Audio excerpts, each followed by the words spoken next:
Pourquoi crier tout le temps lors d'une prédication?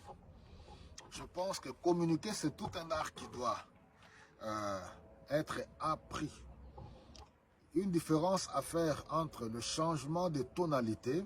Il y a un moment où on change de tonalité, on élève la voix selon le message qu'on est en train de transmettre. Il y a un moment où on ramène la voix au niveau normal. Alors, vous allez voir que dans la plupart des cas, les erreurs que les gens commettent, les gens pensent que c'est en criant que cela veut dire qu'on a l'onction. Et souvent même, l'ignorance de l'assistance, les gens pensent que quand quelqu'un se met à crier lors d'une... C'est toute une mentalité au fait. Ils pensent que voilà, la personne a l'onction. Mais celui qui transmet normalement, correctement, on pense que non, la personne n'a pas d'onction. Donc c'est vraiment une erreur de la plupart des personnes. Alors, pourquoi à l'époque, les gens criaient?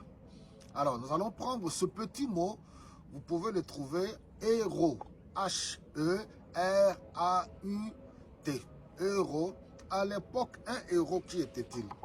Un héros, c'est quelqu'un, on l'appelait le crieur du roi, le messager du roi. Lorsque le roi signait un décret, lors d'un décret royal, c'est cette personne qui parcourait les rues pour annoncer le décret du roi.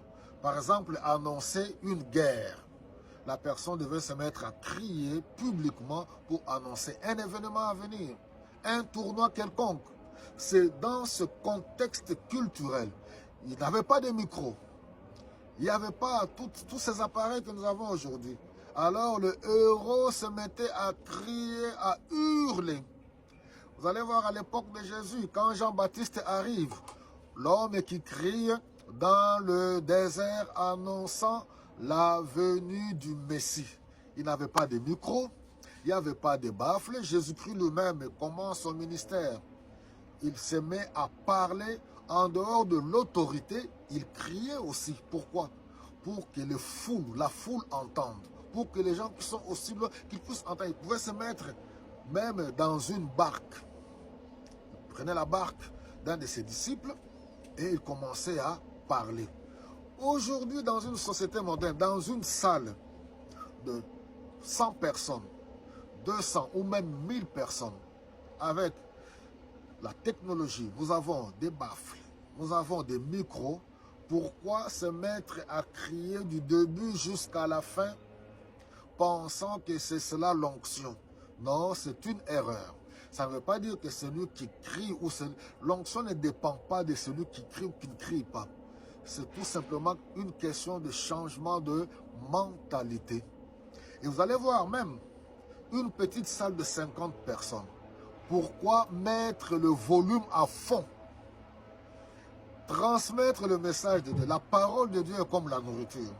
C'est comme si on allait à une école pour recevoir les enseignements.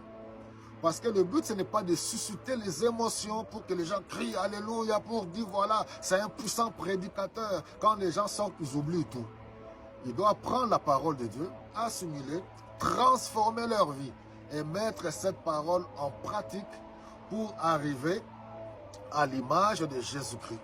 Voilà, mes bien-aimés, faire la différence. On n'a pas besoin de crier. On n'a pas besoin non plus de faire quoi que ce soit.